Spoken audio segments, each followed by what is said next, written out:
doing this Temperament Series at our church for 24 years. We do it every year, and hands down, it is the most beneficial, the most fun, if I can say that. It is the most fun series that we do, the most educational thing as far as personal relationships are concerned. And so what we're going to be doing is discovering the uniqueness of who you are, and probably will study yourself in a light that perhaps you've not looked at before. Everyone is different. We've heard that forever. Every snowflake is different, every blade of grass, and we've been told that and we understand that to be true. But every human being is different, not just from a physical standpoint, but from an emotional standpoint. So we want to discover the uniqueness of who we are so we literally can be uniquely who we are. So we want to be who we've been designed to be, and there you are. That's who you are in that line of people right there. Quick overview. Look in Psalm 139. We're going to read beginning with verse number 13. Words mean things. In words, there are many meanings. They don't just mean one thing. And so in Psalm 139, David gives us what I call a psalmogram of life in the womb. There will be medical terminology used in this psalm that will astound you considering the time frame in which it was written. Look what he says now in verse number 13. For thou hast possessed. The word means to form. The word reins means inner organs, your kidney, your liver, your lungs, things like that. For thou hast possessed my reins, thou hast covered me, and the word covered means to weave. And so the Lord has used the workshop of a woman's womb as sort of the loom to weave together the physical body of the child. For thou hast covered me in my mother's womb. So we are talking about a psalmogram. We're looking into the womb of this woman who's expecting the child. I will praise thee, for I am fearfully and wonderfully made. Marvelous are thy works, and that my soul knoweth right well. Now, he says in verse number 15, my substance was not hid from thee. The word substance is the Hebrew word for skeleton. And so the Lord is watching as the skeletal portion of the child is put together, developed, grows. There is life. This is human life in the womb of this mother. And then he talks about the lowest parts of the earth. And that's a strange translation, but it means uterus or womb. So where is the child being developed? In the womb of the mother. That's the workshop that God has chosen. And so the lowest parts of the earth. Verse 16, thine eyes did see my substance, which is skeleton, yet being unperfect. And the word unperfect, I believe I've got right here. That word means embryo or zygote. So God watched you when you were an embryo or a zygote. So is this important, divine, sacred life being carried in the mother's womb? Absolutely. It's not a Cocker Spaniel. It is life that needs not only physical protection but legal protection, which we're kind of iffy on that right now in the country. And in thy book all my members or my limbs were written. So God knows how many fingers you have. He knows how many toes you have, and He knows how many livers you have and kidneys. He knows all of that. He has written these things down in His book. And so this is just simply contemporary medical terminology in the Psalms. Okay? Now, this is where we're going to set up camp. Go to Proverbs chapter 22. This is the home of this series, chapter 22. Verse number 6. Again, some amazing descriptors are given of family life. And he says in verse number 6 now, train up a child in the way he should go, and when he is old, he will not depart from it. Here is the traditional translation of that verse. Make a kid go to church all of his life. Make him go. Then when he gets old, he's 70 or 75 years old, he will remember mom and dad making him go to church all those years, and just before he dies, he's going to stumble back into church and serve the Lord for the last 3 or 4 weeks of his life. That's the traditional. that is not biblical, but that is the traditional explanation of this verse. Let's take a look at some words. I love the word child, by the way. It means one who yells. How descriptive is that? And we've all experienced that. If you had children, it's 2 o'clock in the morning and they're 6 months old, there you go. They're not a child, they're the one who yells. I love that definition. The word way, train up a child, the word train means to aim like a gun. So you can aim a child at any target you want him to be shot at. That's the responsibility of mom and dad. So train, aim like a gun, the one who yells according to the way. Now the word way means according to his bent or his shape. We did this several years ago at our church, and I cut pieces of wire about 6 inches long, and I gave everybody in the building a piece of wire. And I said, I want you to bend that wire into any shape you want. And they did. We had figure eights, and they had all kind of shapes, and I had them hold them up. That is an example of us. None of us are the same. Now, the thing most people believe is the axis of the earth enters the tops of our head and exits the bottoms of our feet. Everything orbits around us. But I need to understand that different is not wrong. And as we go through this series, you're going to learn there are 4 basic temperaments. They are completely different. You're not completely any one of them. You're going to have a dominant, you're going to have secondary traits of the other temperaments. And so because of that, we can be completely different from each other. All right, now, the word old doesn't mean chronologically old. It is the Hebrew word that means to shave the face. So what are we talking about? What age in life are we talking about when a young man begins to shave his face? Puberty. Yeah, young adult. And so the Scripture tells us this. If we will train our children according to their unique bend or style or temperament, then when they are beginning to make their own decisions in life, they have been so captured and so trained by mom and dad that early in life they don't abandon what they've been taught. Not when they're 80, and they come stumbling back into church. That's completely opposite of what is being taught here. And so to translate the verse would be like this. If parents aim their children in the right direction, utilizing their natural shape, that is your temperament, when they reach puberty, they will not abandon what they have been taught to do. So the parents who wait until a child is 13 or 14 years old to take them to church, you have an uphill battle. Because child psychologists tell us that a child's basic sense of right and wrong is established by the time he's 4 to 5 years old.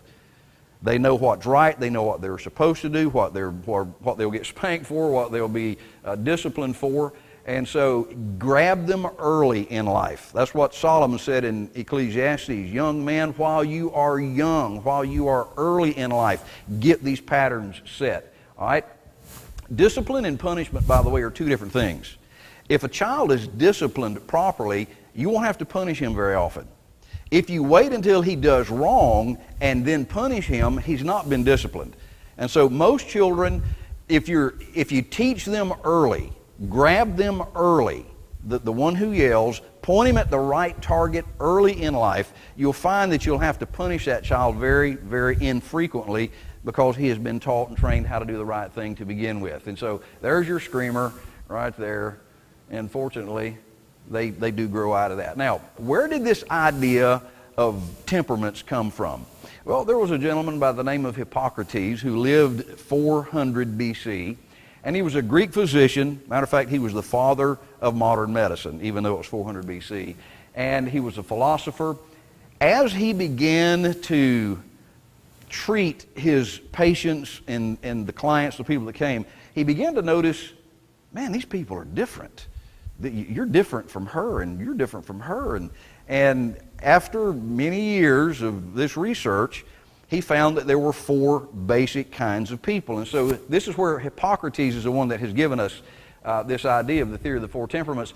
And we don't follow everything that Hippocrates said about this, and I'll explain that to you in just a minute. But the Latin word temperamentum means the right blending of bodily fluids. Now this is where we have mostly abandoned Hippocrates, but there may have been an idea in his thinking that wasn't so wrong after all. The ancient belief was this, and this is what Hippocrates taught, that the body had 4 main colors of liquid. And the fluid that was dominant determined what temperament. In other words, if your body was mostly red fluid, you were a certain kind of temperament. If it was mostly yellow, you were another type of temperament. These fluids were called humors. We don't really follow that idea anymore, but guess what word sprang from humor? Hormone. Question: do hormones affect your behavior? Absolutely. Everybody in the house gets affected by hormonal behavior at least some point. And so maybe he wasn't as wrong as we thought he was back in the day.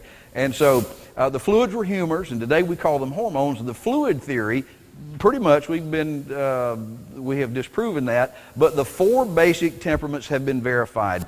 And now what we're looking for your temperament. Have you ever noticed that you are different than anybody else? We've got some people in here, just kind of give you this little intro. There are some folks in here that are extremely organized. You, like my wife, will iron your clothes 2 or 3 days in advance. And she'll ask me, what are you wearing tomorrow? I said, it's not tomorrow yet. And she's like, how can you do that? And I'm like, how can you do that? Everything is organized about her. I'm a slob, okay? My shirt tail, I wear my shirt tail out. And so there are people that are just extremely organized. There are people that their motto in life, and again, we'll get to this a little bit later, your motto in life is do it my way now and everybody will survive. Do exactly what I tell you to do. Check your brain at the door and pick it up on the way out. And there are folks that function that way. Then there are other people that their motto in life is, if you're going to do it, let's have fun. They're the Robin Williams, at least the Robin Williams that was on screen, laughter. They're the colorful personage at a party. Everybody gathers around them because they're the funniest person. They got the greatest jokes, the greatest stories. And then you've got the folks that have their motto is like, if you're not going to do it right, don't do it at all. Well, let me ask you this. Personally, that's not a real good motto. How do you get to do things right?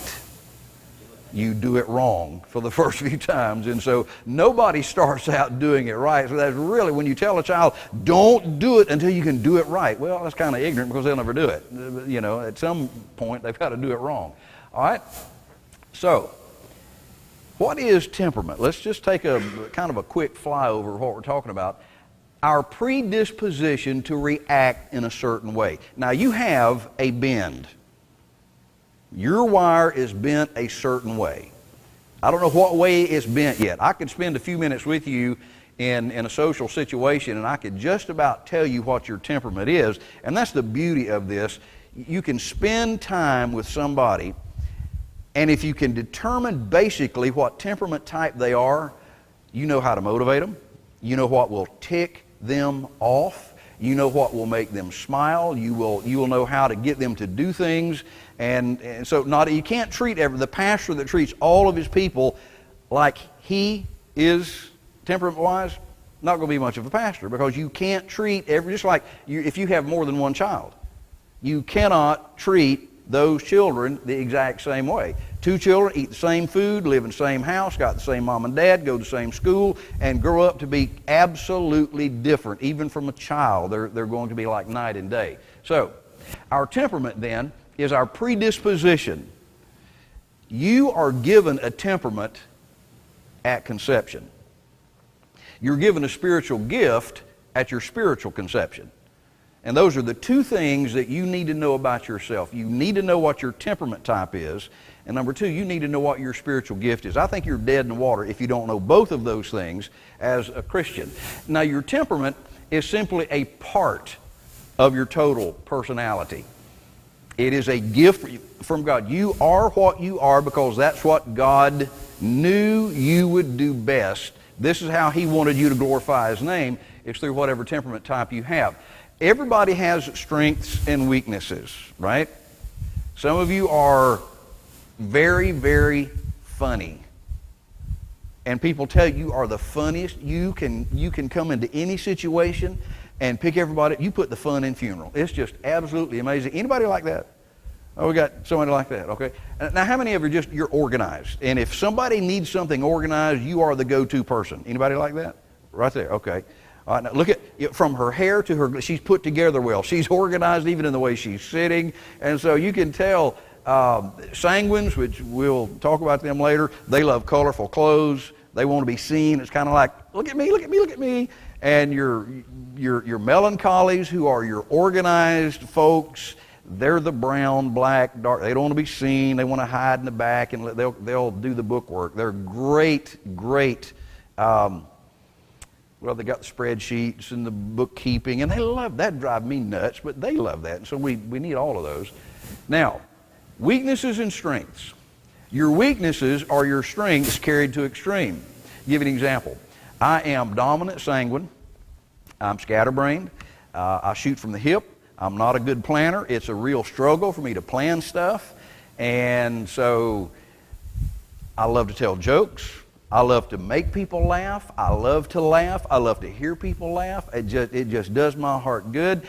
Can you see if a guy like me might be married to a choleric melancholy who's very serious and doesn't have a whole lot of laughter going on and all the time, and she's working on a problem like, say, the bank book won't balance, the checkbook won't balance.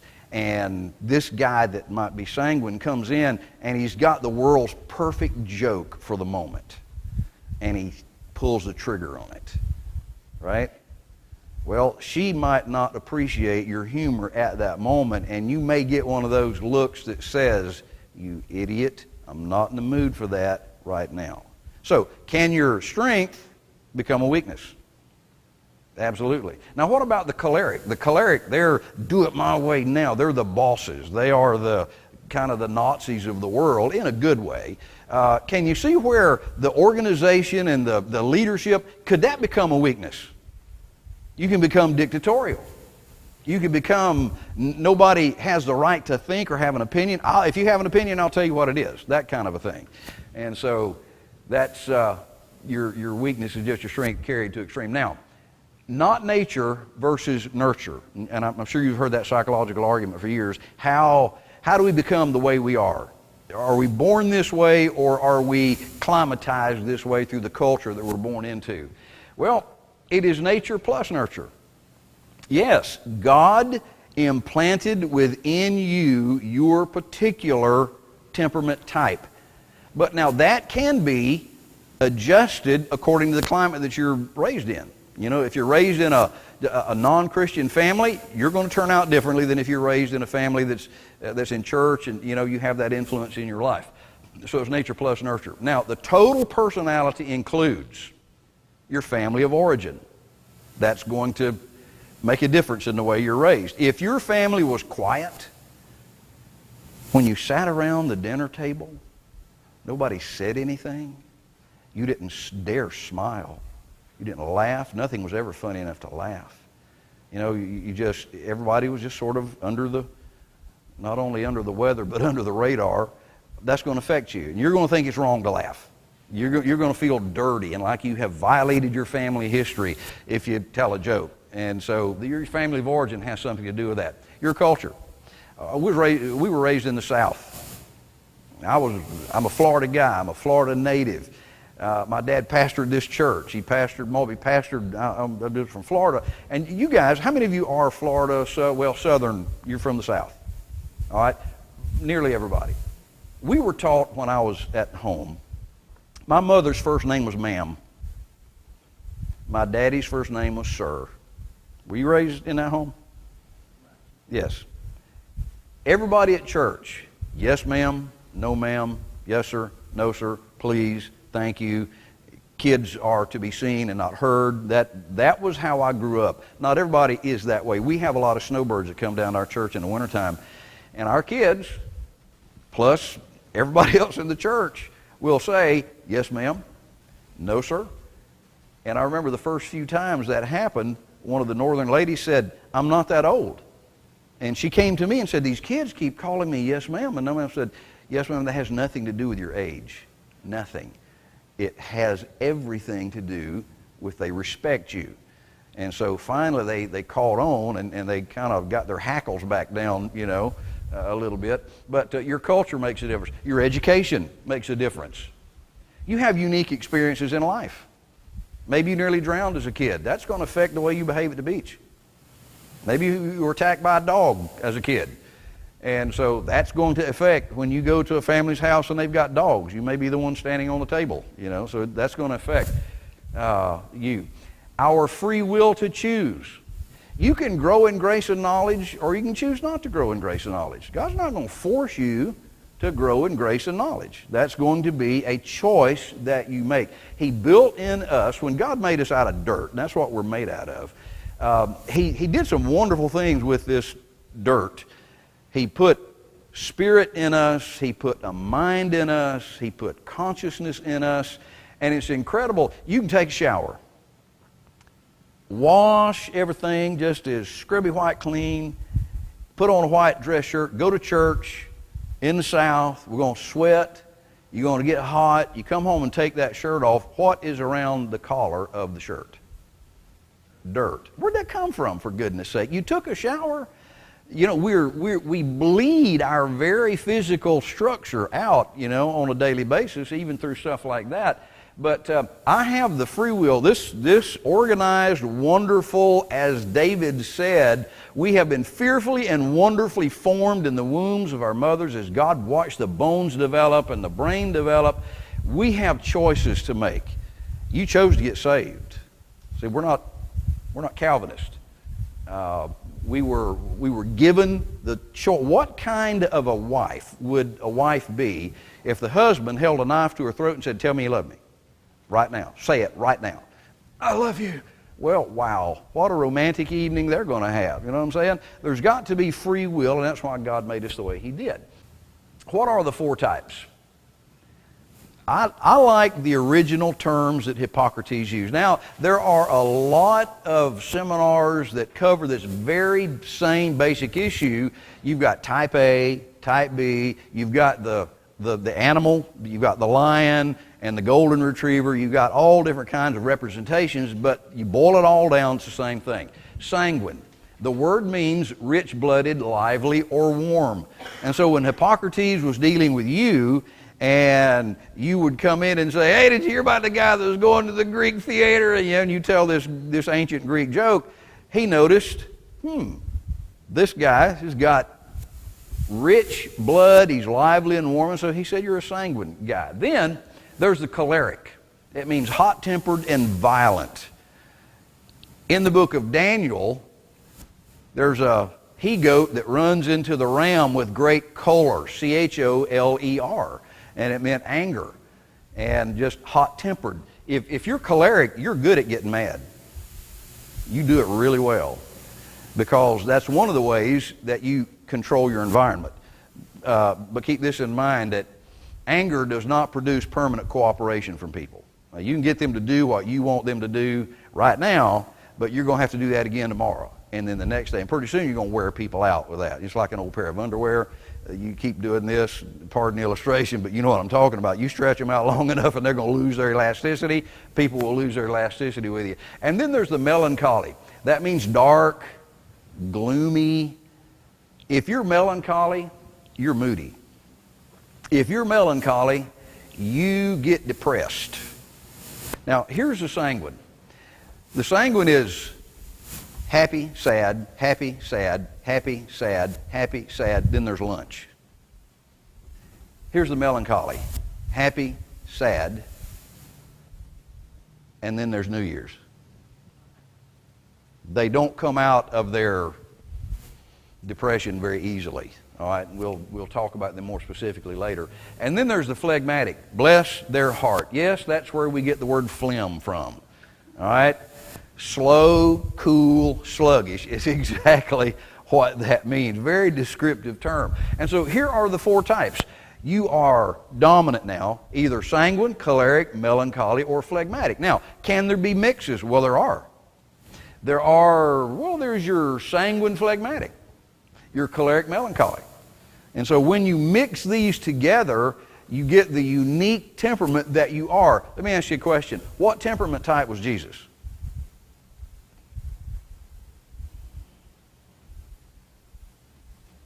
Can you see him being sanguine? Can you see him at any point being choleric? Did he ever get angry? What about melancholy? Were there times when he was brokenhearted and he cried? And were there times? How about phlegmatic? Were there times when he was just cool? How about when he's on the cross? Father, forgive them. They don't know what they're doing. Jesus was the perfect fulfillment of every temperament type. Nobody else is. He had all of the strengths and none of the weaknesses. Now, who in the world are you? What do you think your dominant temperament type is? What we're going to do, a little bit of an explanation. The temperament is the born you. You can't do anything about this. Okay? I've had people ask me, can you change temperament? And the answer is no. But let me give you an example. Let's say you've got this big piece of wood and you carve it into a penguin. And you don't like the penguin and say, well, I'm going to carve it into a snake. Well, if it's oak, what's the penguin made out of? Oak. What's the snake made out of?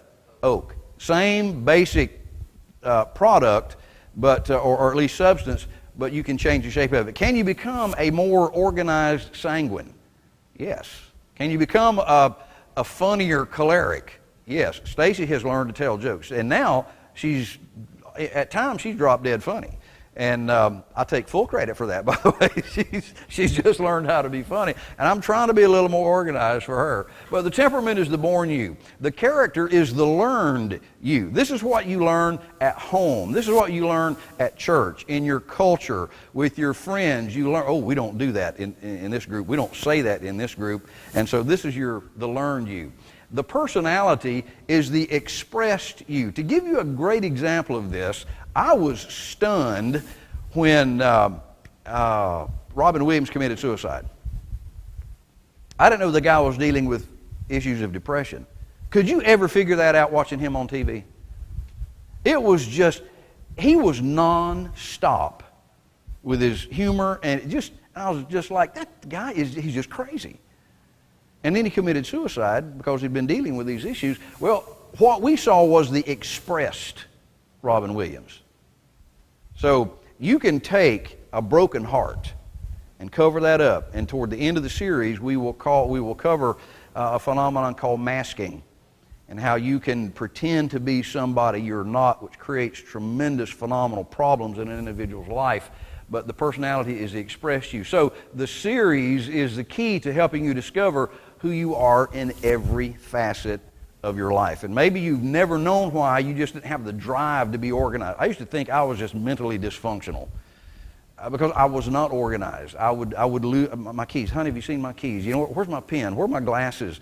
And she knew where all this stuff was. It's in there and that's where it would be. That's on your desk. And I mean, she even kept up with me. And I was like, what is wrong with me? And I got introduced to this about probably 35 years ago. And it was like, oh, okay, I'm not sick. I just need to be better at what God has made me to be. And that's what we're going to try to do. All right, now, the temperaments are a window through which we see ourselves and other people in a better light and with greater understanding. Everybody you know is different than you. So if we equate different with wrong, everybody's wrong but you. That can't be true. I mean, common sense tells you that is not true. And so knowing the strengths and the weaknesses of each type is going to give you practical direction and how to deal with other people. Let me give you an example. Let's say you're sanguine and you love to joke around and that's just you, loose, just sort of authentic and kind of shoot from the hip kind of a person. If I want to really, really compliment you and praise you, if I said something like this, you are the most serious, organized guy I know. Exactly. He just raised his eyebrows like, what? That's not the way I would do that. If I said, you have the best sense of humor, I love your smile, your laugh, you can come into any situation and just pick everybody up and be the wind beneath everybody's wings. How does that make you feel? Completely different. So when you know the temperaments, you can find their strength and you build their strength. Most people find your weakness and pick the scab off of it. And that's not how you counsel people. Most counseling, as a matter of fact, we are told 80% of all counseling fails, even Christian counseling. You know why? Because the counselor is telling you what's wrong with you. This is your problem. But when you tell them, here's what's right about you, let me tell you the good things, they can deal, and from that you can filter down into the weaknesses, and you begin to deal with those weaknesses if you go about it with the other option. So understanding other people, it is really the secret to relationships. It really, really is. And as a pastor, it is just absolutely incumbent upon me that I know my people. I know how to encourage my people. I know how Paul said, I become all things to all men. I don't think he became a drunk to reach drunks. That's what I'm talking about. I think he knew the temperament types well enough. I think he knew how to be lighthearted with the sanguine. He knew how to be organized with the choleric. He knew all of these things. So Paul was a master people person. And this is the greatest skill that I can tell you to develop as a Christian. Learn these temperament types so that when you're in the presence of people, you know, this guy is a sanguine. This guy is a choleric. And so you deal with cholerics as you are a choleric. And again, there's some illustrations. We'll talk about that a little bit later. Now, it's quiz time. So what we're going to do, we're going to take just a few minutes. We're going to turn the camera off, and I'm going to give you just a few minutes to go down and take your quiz. This is a quick quiz. Now, I have a little book that we put together. It's called it's Temperaments Workshop, and it's got a little more detailed information and a little more detailed test in here. But what I want you to do here, put a check by what you are. This is just the average you. And then put the total number of checks out here to the right, and we'll talk about that in just a minute.